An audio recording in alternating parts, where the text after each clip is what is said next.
Danganronpa is a series of murder mystery games created by Kazutaka Kodaka and developed by Spike Chunsoft. The general premise of these games is that 16 alternate students are forced into playing killing games by an insane bear named Monokuma. Danganronpa 1 was a pretty fun, if not thematically simplistic game for when it released in 2010, but 2 years later, Spike Chunsoft said, "Oh, you guys like Danganronpa? Nah, that was some baby shit. Check out Danganronpa 2! And needless to say, our minds were blown. The gameplay was refined, the characters were better and actually likable, the setting was more varied, the stakes were raised, and the mysteries were crazier. The themes are still a bit too simplistic in my opinion, but Danganronpa 2 is a wonderful game. However, my love for the series had become strained since that entry, as the spin-offs and sequels never really lived up to the quality it achieved. 5 years later, and that's all changed with the release of Danganronpa V3, Killing Harmony, and you know what? Best game in the series. End of video. Goodbye.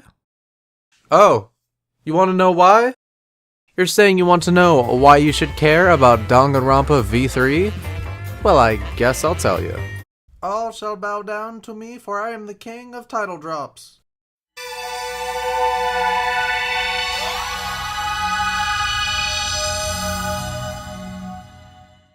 V3 features an entirely new cast of 16 students who wake up in the Ultimate Academy for Gifted Juveniles without any memory on how they got there. They shortly realize they are trapped, forced to participate in the killing game by Monokuma. Like the previous Danganronpa games, every student has an ultimate talent, which are specialized skills that they are scouted for. The game follows Kaede Akamatsu, the ultimate pianist, as she fights to uncover the truth of the killing game and keep her classmates alive.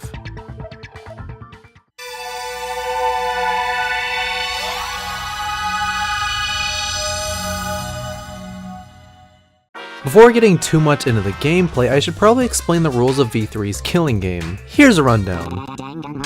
The only way for someone to escape is to kill another student, leading to a class trial. If the killer, known as the Blackened, gets away with the murder, they're allowed to graduate the academy at the expense of the lives of every other student. However, if the truth is uncovered, the Blackened is executed and the remaining students are allowed to live to see another day.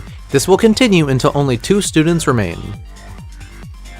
So, now with that out of the way, let me break down the general formula of the game. Every chapter is split into 2 parts, Daily Life and Deadly Life, which basically mean pre- and post-murder. In Daily Life segments, plot elements get introduced and foreshadowed. There's also the free time events to participate in with your fellow students, letting you spend time with the ones you like, and ignore the ones you don't. Nope! Well, fuck you too! You can also freely explore the school in first person, take in the scenery, further enable your gambling addiction, all before... Time is now given before the class trial to investigate the murder. You'll explore environments by manner of point-and-click gameplay, and talk to your fellow students to gather alibis and evidence. There's a nice bit of tension here, giving the players a feel of intrigue and fear as the game builds up to the class trial. During these debates, characters will discuss the topic at hand, and it's up to you to use evidence to literally shoot bullets of truth to break incorrect statements. No, that's wrong! I'm not usually a fan of comparing games to others, but imagine the gameplay of Ace Attorney, but fun.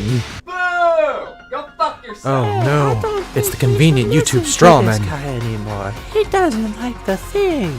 Yeah! Stop hating on Ace Attorney, you pretentious fuck!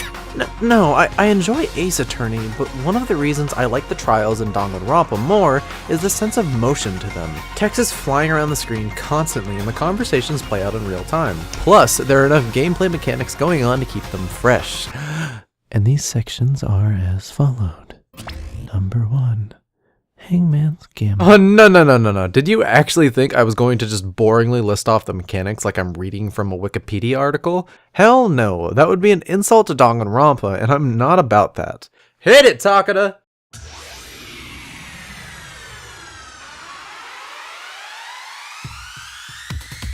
Lying is a thematically new mechanic featured in V3, where you can change truth bullets into lie bullets during non-stop debates. The lies told are simply roundabout ways to reach the truth when the discussion comes to a standstill, and can even unlock secret back routes.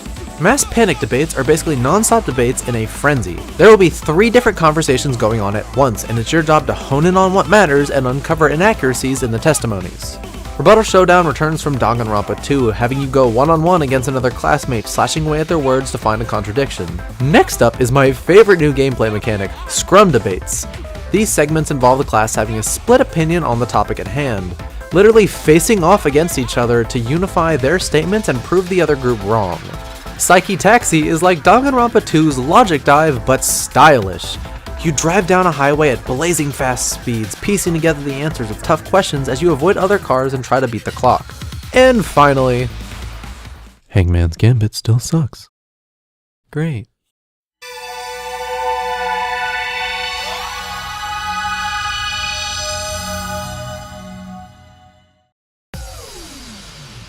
I'm guessing Kodaka broke into that piggy bank he's been hiding for 7 years because this game's presentation screams of budget.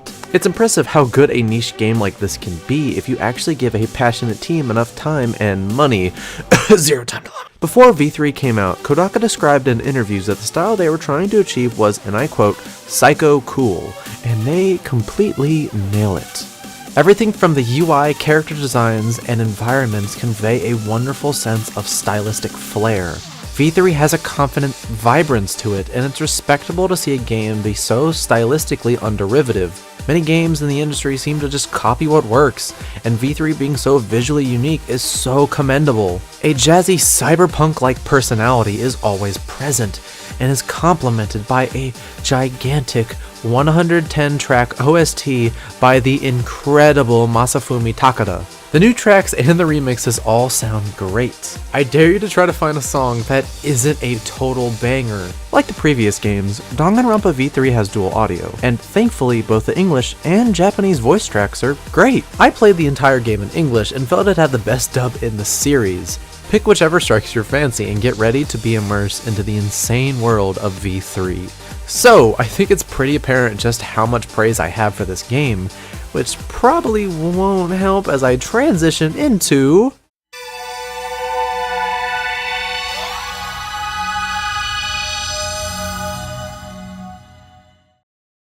If you were expecting this part of the video to be where I start tearing apart V3, then be ready for disappointment.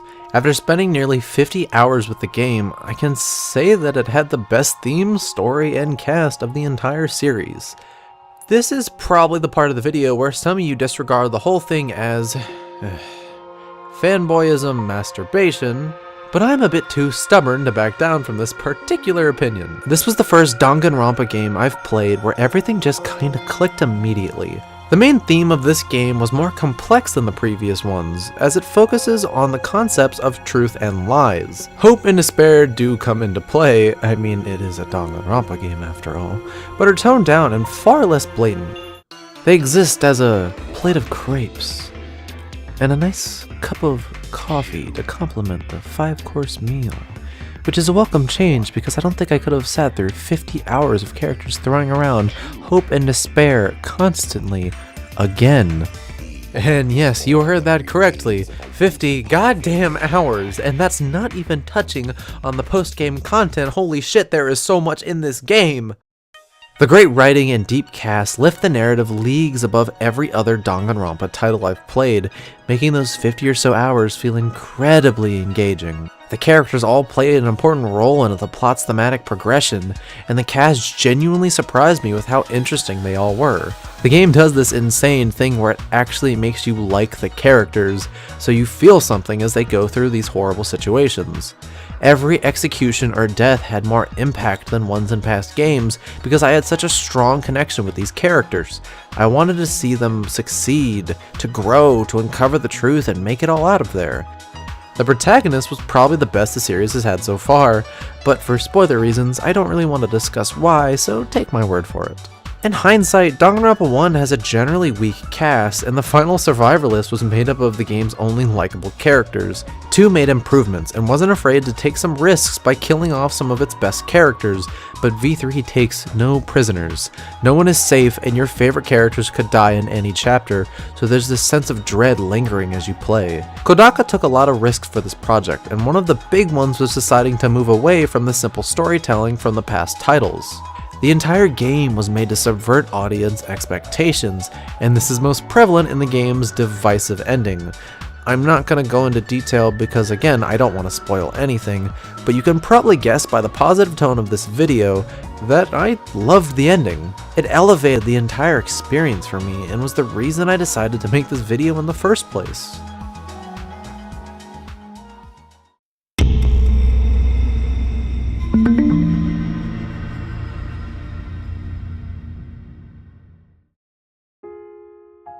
So from all this, you probably think I believe Danganronpa is some perfect game, but I really don't. It has its fair share of flaws, and the only reason I didn't focus on them more because this isn't a review. I noticed a lot of negativity surrounding this game, and I honestly have to say I believed a bit of it before I ended up giving the game a shot. Everything I read mentioned how the ending was horrible and how V3 is the worst of the trilogy, ruining the series. I went into Danganronpa V3 with extremely low expectations, but came out with my mind blown. V3 and Chaos Child ended up becoming my favorite adventure games of 2017, and I loved both of them for incomparable reasons. Danganronpa V3 is so unbelievably special to me, and I probably wouldn't have ever thought so highly of it if I was closed-minded to the messages it was trying to convey. If you go into a game with a bias of "the internet told me this sucked," then there's a high chance you probably won't like the game. I'm not trying to tell you to love the game unconditionally, cause that would make me a complete hypocrite. If you hate this game, I'm not gonna sit here and argue with you on that. But if you haven't played this and are on the fence, listen up. I want you to take the negative things you may have heard or read, and the positive things I've hyped up to you, and just throw them out the window. I know that might make you feel like the whole video was just invalidated, but if you think the point was to brainwash people into sharing my opinion, then you're wrong. The only thing I want is for all of you to give this game the open-minded chance it deserves. Then, no matter what your opinion ends up being, your feelings will be earned and unbiased.